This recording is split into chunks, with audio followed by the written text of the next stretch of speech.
अस्सलाम दोस्तों, तो यार क्या हाल है। आज की इस वीडियो में नॉन प्रॉफिट कंसर्न 2012 प्राइवेट का ये क्वेश्चन सॉल्व करेंगे। ठीक है, तो क्वेश्चन पढ़ते हैं। The following are the receipts and payment account for Rahim welfare trust. ठीक है, जो जिस कंपनी के या जिस नॉन प्रॉफिट ऑर्गेनाइजेशन का हम ये क्वेश्चन सॉल्व कर रहे हैं या इनकम एंड एक्सपेंडिचर अकाउंट बनाएंगे, उस कंपनी का नाम है रहीम वेलफेयर ट्रस्ट। ठीक है, कंपनी नहीं, बेसिकली नॉन प्रॉफिट ऑर्गेनाइजेशन। ठीक है, जो कि भलाई फलाह व बहबूद के लिए या जो प्रॉफिट जिनका कंसर्न नहीं है प्रॉफिट से। ठीक है, ऐसी कंपनी को हम नॉन प्रॉफिट कंसर्न कहते हैं। ठीक है, इनकी यहाँ पे कुछ रिसिप्ट्स और कुछ पेमेंट है, यानी कि ये जो रिसिप्ट्स हैं इनको ये बेसिकली इनकी इनफ्लोस है, यानी कि जो पैसा इनके पास आया। ठीक है, जो रेवेन्यू उन लोगों ने जनरेट किया या जो पैसा उनके पास आया। और दूसरा है यहाँ पे है पेमेंट की साइड। ठीक है, पेमेंट की साइड पे इनके तमाम आउटफ्लोस हैं, यानी कि जो इन लोगों ने पैसा दिया। अब यहाँ पर हम तीन चीज़ें कंसिडर नहीं करते हैं और सिर्फ दो चीज़ें कंसिडर करते हैं। ठीक है, एक है रेवेन्यू और दूसरा है एक्सपेंडिचर। सिर्फ रेवेन्यू और एक्सपेंडिचर ही हम रिकॉर्ड करेंगे। ठीक है, यहाँ पे जो दूसरी चीज़ें हैं जैसे एसेट हो गया, लायबिलिटी हो गई, या तो फिर कोई कैपिटल एक्सपेंडिचर हो गया, वो चीज़ें हम कंसिडर नहीं करेंगे। ठीक है, जैसे लेट सपोज यहाँ पे लिखा है ओपनिंग बैलेंस 46,200। ठीक है, ये कैश है तो ये एसेट है, तो हम इसको कंसिडर नहीं करेंगे, इसको इग्नोर करेंगे। ठीक है, और दूसरा है हमारे पास सब्सक्रिप्शन फीस। ठीक है, ये रेवेन्यू तो हम इसको कंसिडर करेंगे। ठीक है, सब्सक्रिप्शन फीस क्योंकि ये रेवेन्यू है। रेंट रेवेन्यू और अदर रेवेन्यू हम इसे भी कंसिडर करेंगे। ठीक है, यानी कि हम यहाँ पे सिर्फ रेवेन्यू और एक्सपेंडिचर से देख रहे हैं, इसके अलावा हम दूसरी चीज़ों को नहीं देखेंगे, क्योंकि हम क्या कर रहे हैं, इनकम एंड एक्सपेंडिचर अकाउंट बना रहे हैं इस नॉन प्रॉफिट कंसर्न का। ठीक है, अब देखें यहाँ पर हमारे पास एक्सपेंस में फर्नीचर भी लिखा हुआ है। फर्नीचर अगर हमने लिया है तो इसका मतलब कि ये हमारा एसेट है, तो इसको भी हम कंसिडर नहीं करेंगे। लेट सपोज कि जैसे मैं कहता हूँ कि आपके पास ये एक कैश है। ठीक है, कैश, अब कैश क्या है आपका, ये एसेट है। ठीक है, अब आप इस कैश से फर्नीचर लेते हो तो इसका मतलब ये हुआ कि आपने एक एसेट को दूसरे एसेट में कन्वर्ट कर दिया। ठीक है, राइट, क्योंकि कैश एक एसेट था, फर्नीचर भी एक एसेट है, तो आपने कोई खर्चा नहीं किया यहाँ पर, इसको आपने कन्वर्ट किया। ठीक है, तो इसका मतलब कि ये खर्चा नहीं हुआ। सही है, अदर एक्सपेंसेस हैं, रिपेयर एक्सपेंसेस हैं, सैलरीज एक्सपेंसेस हैं। ठीक है, अब क्लोजिंग बैलेंस जो है ना, ये 57,400, this is also not your expense. ठीक है, तो अब हम यहाँ पे कुछ एडिशनल डेटा के पास आ जाते हैं। एडिशनल डेटा December 31st, 2011 का हमारे पास गिवन है। पहला तो ये अक्रूड सब्सक्रिप्शन फीस ₹8,400। ठीक है, अब जब भी इस यहाँ पे वर्ड अक्रूड का इस्तेमाल हो तो उसका मतलब समझ जाओ कि इसका मतलब कोई भी चीज़ जो कि ड्यू है। ये अक्रूड दो मायने में आता है, एक रिसीवेबल के मायने में भी आता है और ये पेबल के मायने में भी आता है। इसके जो लिटरल मायने हैं वो है रिमेनिंग। ठीक है, कोई भी ऐसी चीज़ जो कि रिमेनिंग है, ड्यू है। ठीक है, तो उसको हम अक्रूड कहते हैं। ठीक है, अब बेसिकली यहाँ पे देखना पड़ेगा कि आपको ये जो सब्सक्रिप्शन है वो इस बिजनेस की पेमेंट है या रिसिप्ट है, यानी कि वो ये जो अकाउंटिंग आइटम है सब्सक्रिप्शन फीस, ये यूजुअली वो लोग किसी को देते हैं या किसी से लेते हैं। अगर वो किसी से लेते हैं तो उसका मतलब ये रिसीवेबल होगा, और अगर वो किसी को पे करते हैं तो उसका मतलब ये पेबल होगा। ठीक है, तो आपको बिजनेस की नेचर को देखकर और ये इस आइटम की नेचर को, बेसिकली इस आइटम की नेचर को इस बिजनेस के रिगार्डिंग, ठीक है, इस बिजनेस के रिगार्डिंग इस आइटम की नेचर को देखकर ये पहचानना होगा कि अक्रूड यहाँ पे पेबल की सेंस में इस्तेमाल किया गया है या फिर रिसीवेबल की सेंस में इस्तेमाल किया गया है। ठीक है, अब दूसरा है आपके पास प्रीपेड सैलरी जो कि 5,600। प्रीपेड सैलरी यानी कि वो सैलरी जो है आप एडवांस में पे कर चुके हो। ठीक है, अब लेट सपोज कि यहाँ पे लिखा हुआ है कि सैलरीज आपका एक्सपेंस आ रहा है 72,000। ठीक है, 72,000 आपकी सैलरीज एक्सपेंस आ रहा है, लेकिन आप ऑलरेडी यहाँ पे एडवांस में पे कर चुके हैं 5,600। तो इसका मतलब कि 7,000 में से जब आप 5,600 माइनस करेंगे तो जो आपका आंसर आएगा वो आप एक्सपेंडिचर की साइड पे लिखोगे। ठीक है, क्यों, क्योंकि लेट सपोज कि आप जो है इस महीने की सैलरी 72,000 आपको देनी है अपने एम्प्लॉयज़ को। ठीक है, अब आपके पास एम्प्लॉयज़ है, अब एम्प्लॉयज़ आपके पास आकर बोलते हैं कि भाई हमारी जो है वो 72,000 सैलरीज हमें दो, तो आप उनसे बोलोगे कि भाई मैं आपको ऑलरेडी एडवांस में पे कर चुका हूँ 5,600, तो अब मैं आपको 72,000 सैलरीज नहीं दूंगा। ठीक है, अब मैं आपको कितनी दूंगा सैलरीज, जब आप 72,000 को माइनस कर दोगे 5,600 से, तो जो आपका आंसर आएगा वो आप उतनी आप उनको सैलरीज दोगे। ठीक है, तो बेसिकली ये आंसर कुछ 66,400 आएगा। ठीक है, तो 66,400 आप जो है वो सैलरीज दोगे। अब देखो दूसरी चीज़ यहाँ पे ये समझने की है कि जो हमारे प्रीपेड होता है ना, प्रीपेड एक एसेट होता है, और एसेट की डेफिनेशन ये होती है कि कोई भी ऐसी चीज़ बिजनेस की जो उसको फ्यूचर बेनिफिट दे, ठीक है। और एक्सपेंस खर्चा, कोई भी बिजनेस का खर्चा, और लाइबिलिटीज़ फ्यूचर सेक्रीफाइस होती हैं बिजनेस की, या क्लेम्स होते हैं दूसरे बिजनेस के एक बिजनेस पर, ठीक है। तो ये उनकी डेफिनेशंस होती हैं इनकी। तो देखें, प्रीपेड सैलरीज एक तरह से काउंटर या कोई भी ऐसी चीज़ हो कि आप एडवांस में पे कर चुके हो, तो क्या करेगा कि आगे की जो एक्सपेंस है वो उसको घटा देगा, आगे का जो एक्सपेंस आएगा वो उसको घटा देगा। लेट सपोज कि आपने रेंट ऑलरेडी प्रीपेड करके रखा हुआ है, तो उसका मतलब जब नेक्स्ट महीना आएगा तो नेक्स्ट महीने का जो रेंट एक्सपेंस आएगा तो वो रेंट एक्सपेंस को घटा देगा आपका प्रीपेड, ठीक है। तो इस वजह से हम प्रीपेड को एक तरह से हम ये भी बोलते हैं कि ये काउंटर एक्सपेंस है, यानी कि एक्सपेंस को घटा देता है प्रीपेड, ठीक है। तो हम बाज़ औक़ात इसको अदर इनकम में भी लिखते हैं, ठीक है। सो बेसिकली जब ये प्रीपेड यहाँ पे लगकर आएगा सैलरीज में, तो ये सैलरीज कम रिकॉर्ड होंगी एक्सपेंडिचर की साइड पे, ठीक है। फिर से आ जाती हैं अक्रूड यूटिलिटी एक्सपेंसेस, ठीक है। मैंने बताया था कि अक्रूड के दो मायने होते हैं, एक रिसीवेबल के और एक पेएबल के मायने होते हैं, ठीक है। अब यहाँ पर देखो ये रिसीवेबल होगा या पेएबल होगा, तो ऑब्वियसली ये पेएबल होगा, क्योंकि जो अकाउंटिंग आइटम है आगे, अकाउंटिंग आइटम वो क्या है, यूटिलिटी एक्सपेंसेस। अब देखिए ये जो बिजनेस है ये यूटिलिटी रिसीव करती है कहीं से या पे करती है, तो ऑब्वियसली ये जो लिखी हुई यूटिलिटी एक्सपेंसेस का मतलब ये यूटिलिटी पे करती हैं, तो इसका मतलब ये अक्रूड यूटिलिटीज यहाँ पे पेबल के मायने में आ रहा है, ठीक है। तो यानी कि ये पेबल है और देने हैं 2800, एक तो ये यूटिलिटी एक्सपेंसेस आ गए कितने 22,400 के, ठीक है। ऊपर से कुछ यूटिलिटीज पेबल भी हैं, तो यानी कि ये आप इसमें से ऐड करके एक्सपेंडिचर की साइड पे लिखोगे, ठीक है। फिर डेप्रिसिएशन ऑन फर्नीचर 2800, ठीक है। डेप्रिसिएशन ये 2800 आप एक्सपेंडिचर की साइड पे वैसा का वैसा ही एज इट इज लिख लोगे, ठीक है। क्योंकि अगर ये परसेंटेज वगैरह नहीं गिवन है, अगर परसेंटेज वगैरह गिवन होती तो फिर हम ये जो फर्नीचर है इसकी परसेंटेज निकाल के वो एक्सपेंडिचर की साइड पे रिकॉर्ड करते, ठीक है।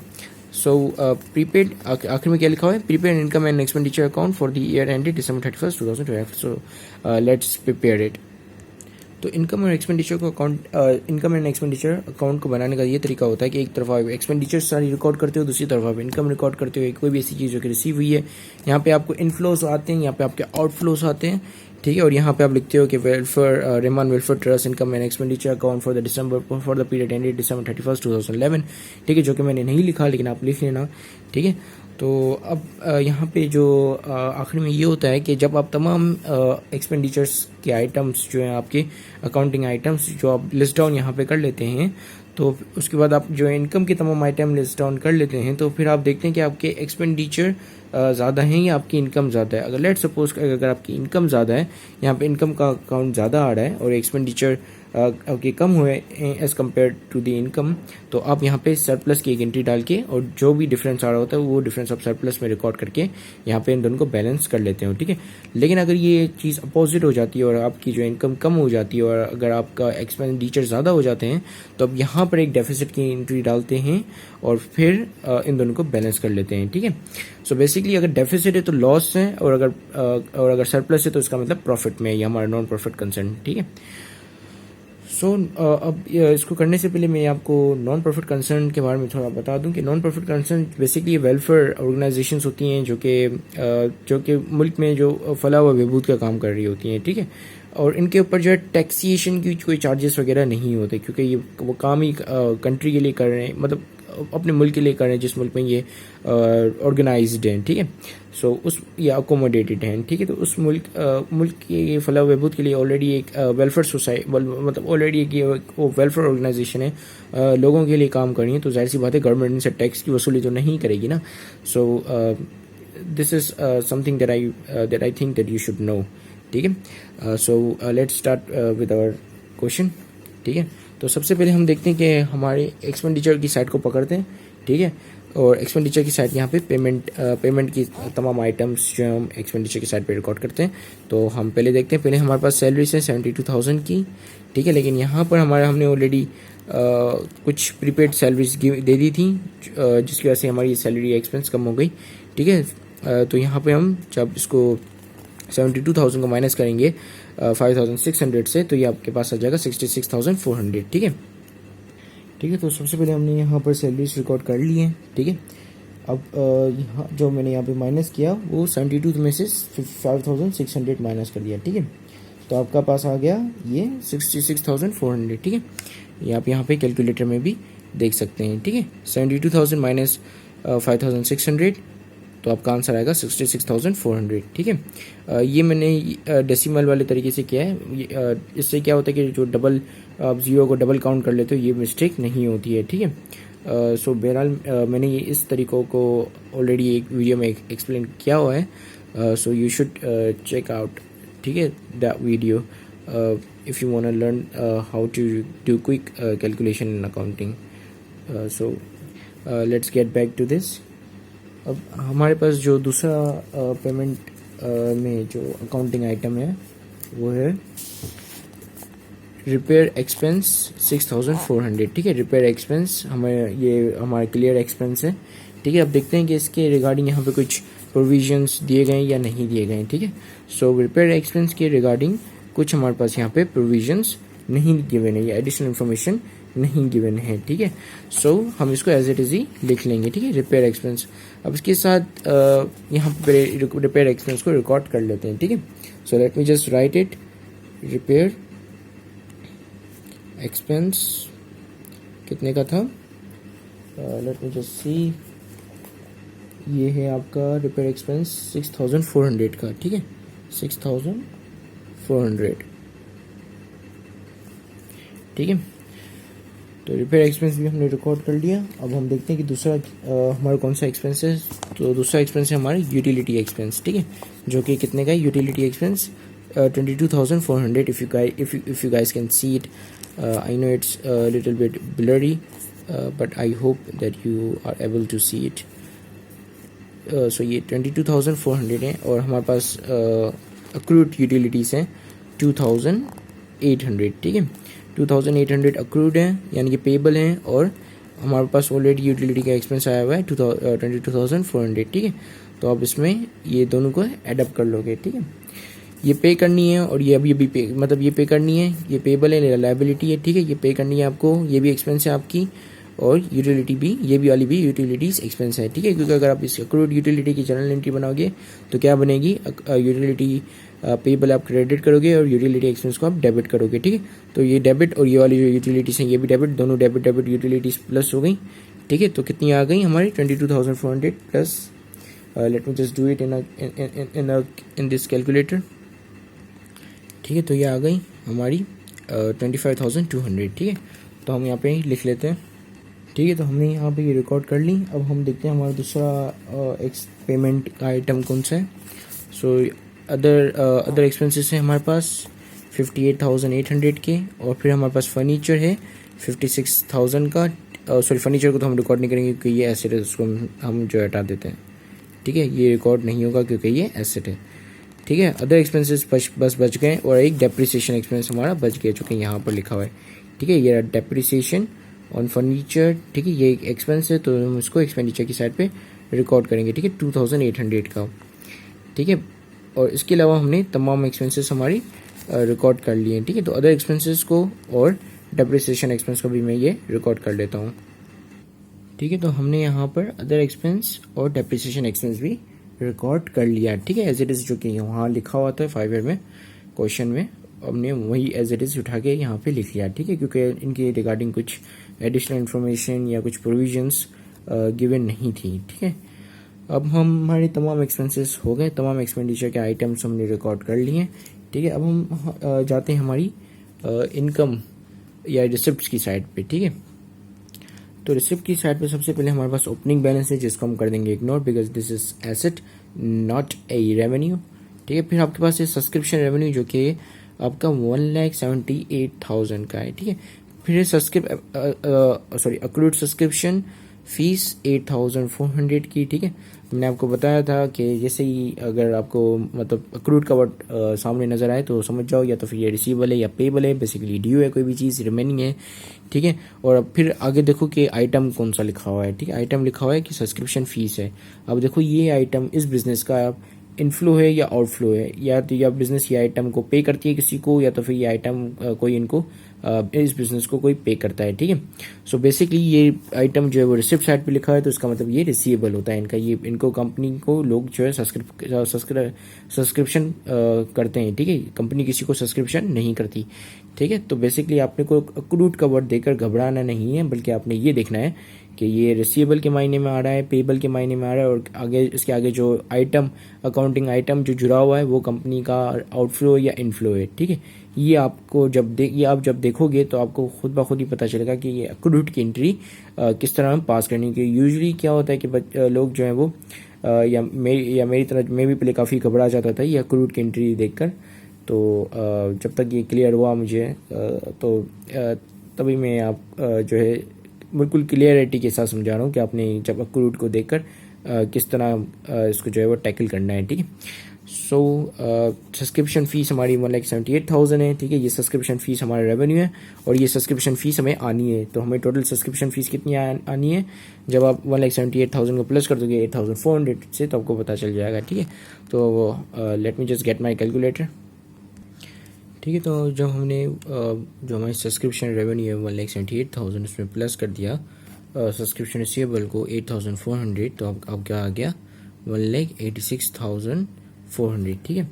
तो यह आपकी आ गई सब्सक्रिप्शन फ़ीस, ठीक है। तो हमने यहाँ पर सब्सक्रिप्शन को रिकॉर्ड कर दिया, ठीक है।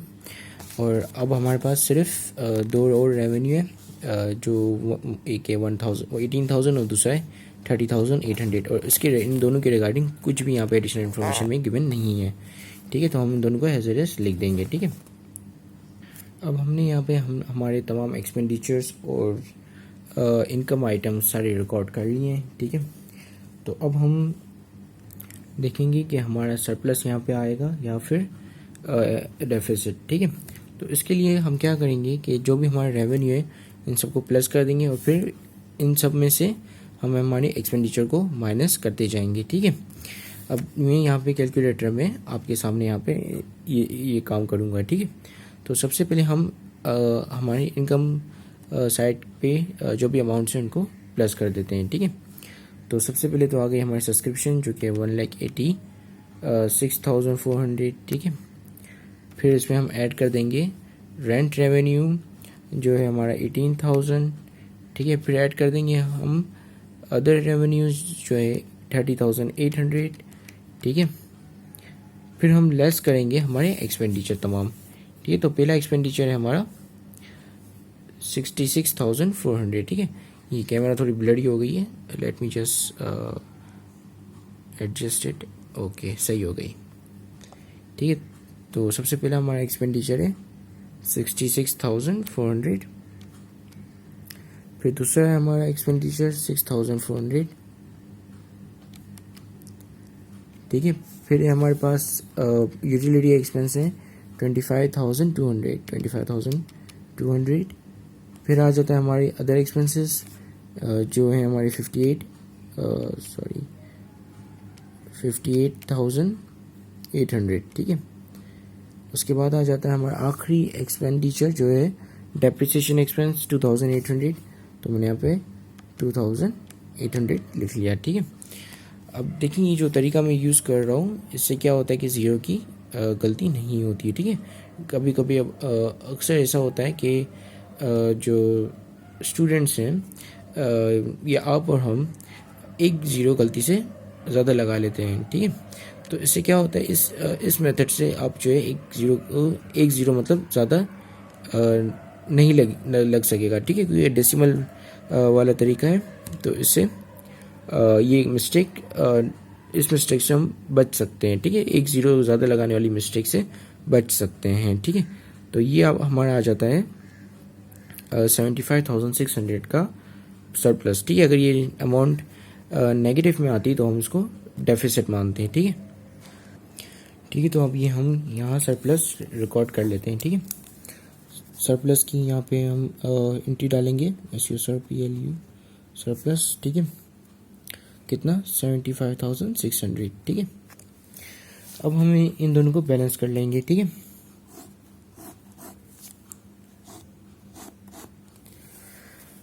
अब क्योंकि इनकम साइड ज़्यादा आ रही है और ये छोटी है तो मैं पूरी इनकम साइड को एड अप कर रहा हूँ, ठीक है। 168.5 4 प्लस 18,000 प्लस 30,800, ठीक है।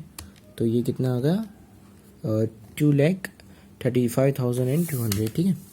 सो यहाँ पे हम दोनों साइड पे लिख लेते हैं 2,35,200, ठीक है। और यहाँ पे भी 2,35,200, ठीक है। ये दोनों हमारे बैलेंस हो गए और इसी के साथ ये वीडियो ख़त्म होती है। Thank you very much for watching this video. Have a great day and अल्लाह हाफिज़।